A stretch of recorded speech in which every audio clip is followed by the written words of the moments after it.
right after YouTube rolled out back in 2007, 2008, there started to be this movement of creators that were making content that talked about this event, this coming event that was going to change the landscape of America. There was going to be some type of financial collapse or some type of natural disaster, power grid failure, net down, something like that.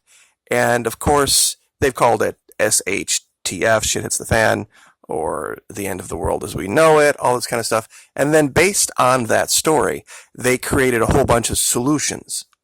And there are companies that sprouted up and made millions and millions off this idea. I'm sure a lot of you know what I'm talking about. Well, here we are, 2019. This was largely predicted 2012 with the whole Mayan apocalypse and all that didn't come to fruition. But strangely enough, it actually did occur. And it actually did occur in America, just not North America.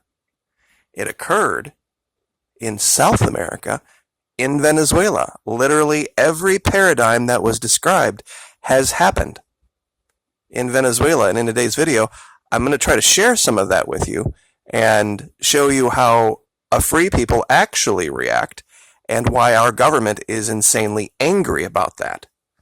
They thought, they, meaning our government, DC, that they had knocked that out of the people of this hemisphere, this idea of the desire for freedom and rugged individualism and wanting to be self-determinant. And more importantly, they had knocked the idea of quote-unquote national identity out of people so that the only thing that they would care about are their bread and circuses, being fat and happy. And the rise of Chavez and the continual consternation created by Nicolas Maduro is something that I don't think DC was ever prepared for. See, it was never about not getting the aid into Venezuela. The world is very clearly beginning to see, and you don't have to be that bright to figure out what really happened in Venezuela. Anybody who would just do some basic research would see that, oh, look, 2014, the price of oil collapsed. Well, gosh, how did that happen? And then when you look at the reasons why that happened, and it's all over the internet, you can see the hand of Washington, D.C. and Saudi Arabia and all their buddies artificially collapsing the price of oil in order to destroy the quality of life in Venezuela and to cause regime change. Because that's the idea. The idea, of course, being in tyranny that no matter what bad happens or good happens, it's always the fault of the government. Let me say that again. No matter what good happens or no matter what bad happens, you always make sure that you assign the government the responsibility for it. See, the Red Cross has divorced itself from any political consideration now, and they are being allowed into Venezuela with no problem, no interference from Nicolas Maduro whatsoever, as long as they are not there at the behest of Washington, D.C. Same thing with the aid from China, aid from Russia, aid from Cuba, aid from Turkey. And it's kind of a chicken and the egg thing that a lot of the opponents of Nicolas Maduro try to run out, that they say, well, see, they always wanted to have Russia in there. No, they didn't. They absolutely didn't want to have Russia or China, or it's the only choice they have at the moment. And that's the fault of the United States. Pardon me, DC. They are the ones that have created the paradigm that says to any Western bank, any Western business, any Western entity that says, if you do business with the current elected leader of Venezuela, then we will sanction you and we will destroy your business. That's what the sanctions are doing. So the only companies, the only entities, financial institutions that can operate in Venezuela are Russia, China, Turkey, Cuba. That's a creation of DC. It's not like there's some giant option of any other way. And this is the shadow government, and this is one of the first stops I wanted to make on the whole alignment of what was predicted for our country and Venezuela. See, they predicted there would be this shadow government that would be stood up, that would be unelected, that would be calling the shots. And what's happened? This is exactly what DC has done. They have created an unelected shadow government. And they have put their puppet in charge, this Juan Guaido. And this story came out from RT, and it says, the U.S. seriously considering military option in Venezuela as Rubio seeks to declare Maduro a terrorist. This is something else that was said would be the case. Anyone who would stand up for national identity, stand up for sovereignty and freedom, would of course then be labeled a terrorist and wouldn't be given any kind of consideration on the battlefield. They would be seen as criminals and rounded up and thrown into camps. And with millions and millions of Chavistas under arms, this is where this will have to eventually go if DC ever decides to employ military force, because they are going to have to capture thousands and thousands and thousands and thousands and somehow detain them. This is exactly what was predicted. The food shortages, the whole idea of stockpiling food that lasts forever, your unsupported fire bases on top of grocery stores. And what did we see in Venezuela? Food shortages. This is the first tactic DC used. Make people hungry, and then they will overthrow their government. But they vastly underestimated the greatest geopolitical miscalculation in the history of DC has just occurred. These people aren't enslaved to their own physical well-being. They're smarter than that. And this is why you see these militias coming out now and saying, it's all of us. It's the old, it's the young, it's the infirm.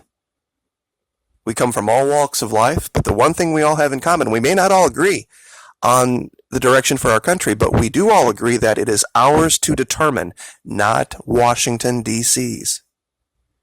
Who does that sound like?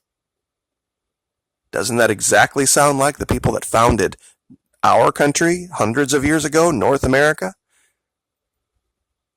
That even though there were large groups of people that disagreed all the way from South Carolina up through Massachusetts, completely disagreed.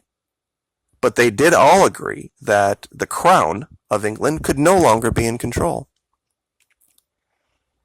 Here is another prediction that was supposed to have already come to fruition for North America, this whole mark of the beast, national ID card thing. And ironically, that's exactly what those same people are clamoring for now to combat the invasion, the giant air quotes invasion at the border, which ironically we are being attempted to be populated by freedom-loving conservative people, Christian people, and that's what you're being told is the problem.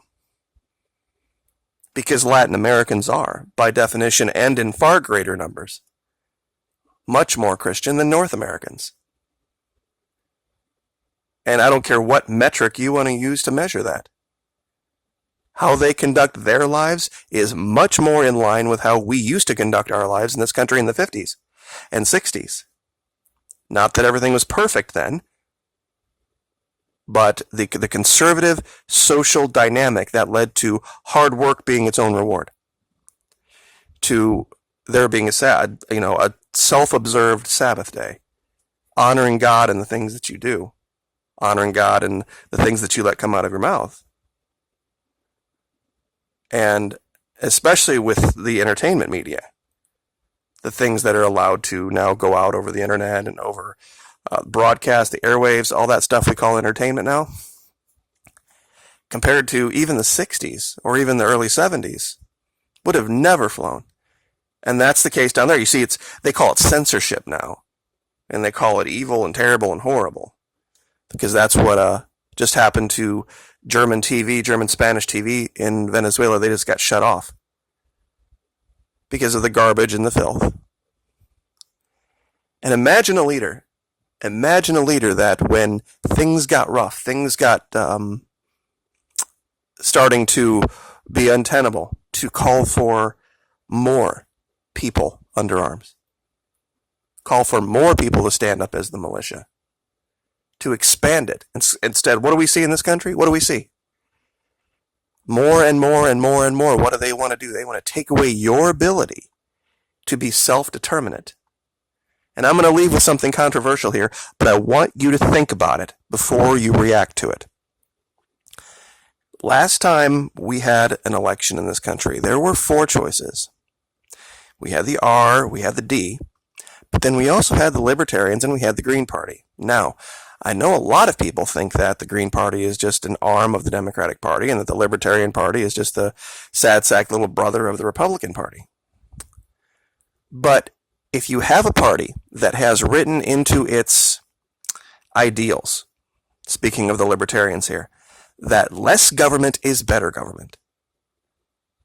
Gary Johnson said one of the first things he would do is anybody who brought him any legislation to get rid of any DC agency, he would sign on to it, no questions asked. That regardless of what his opinion was, the opinion of the state would override it. Now, the Green Party. The Green Party, by its very definition, is anti-corporatist, anti-big business. How many of you have come to my channel and down in the comment section said that we're not a country, we're a corporation, we're not a country, we're a corporation? If you would have the ability to start in your states, in your mayor's offices, in your city councils, maybe all the way up to your governors, start to implement and install either Green Party or Libertarians, you would have a movement of less government and a movement of anti-corporatist. Those are going to be the 2 hallmarks of freedom again in this country. Destroying corporate interest being the driver, and that would be the role of the Green Party. And destroying the idea of big government always being the answer anyway. That would be the role of the Libertarian Party. We had a candidate for each of those ideas on the ballot last time. That was an achievement in and of itself.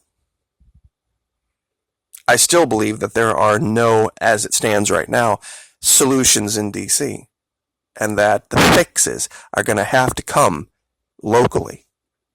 In Florida, in Louisiana, in Missouri, in Colorado, in Michigan. And that's where it's going to have to begin. To have a state full of political offices populated by Green Party candidates and by Libertarian Party candidates.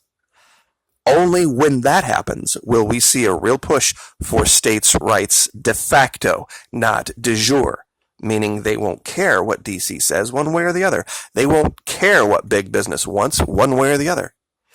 And make no mistake, that's more than likely going to cause a situation that will probably mimic a lot of what happened in Venezuela. Big corporate interests will pull the money out of the state and move other places. But when we can give them no safe harbor anymore, when we can force them either out of business or out of our country, yeah, it's going to cause financial hardship and heartache and pain. No lie about that here. But I guess it just goes to what you really value, what you really believe in. If you want corporations continuing to control our country and making decisions that only enrich them and harm us, then go ahead and continue to vote R&D. But if you want something different, if you want actual change in this country, look to Venezuela, see what's happened, see the road they've taken. Less government is better government, and less corporations make for a happier people. We could have that here, and we have the opportunity to do so. People ask me for solutions, that's my solution. It's not going to be something that might even occur in our lifetime. Me being 50 years old, to say that this would happen in any real appreciable way in the next 30 years. If we started now, we could probably, by the time, 2070 rolls around, 100 years. Well, that's 50 years from now, but 100 years I would be old. We could probably see a major change. But there will be pain. If you're not willing to go through the pain, Don't delude yourself into thinking that you're some kind of freedom fighter. You're some kind of patriot. The men who started out fighting against the crown never lived to see the Constitution. They never lived to see this country be great. They did what they did because it was the right thing to do. And a great many of them suffered and died penniless and poor and destitute. And they were never seen in their time as heroes. So I guess I'll step down off the soapbox here. But that's the solution. That's the reality of what needs to happen. It's the beginning step. Libertarian and Green Party candidates, slowly from the grassroots up, taking the states back over, making DC irrelevant. Like, share, subscribe.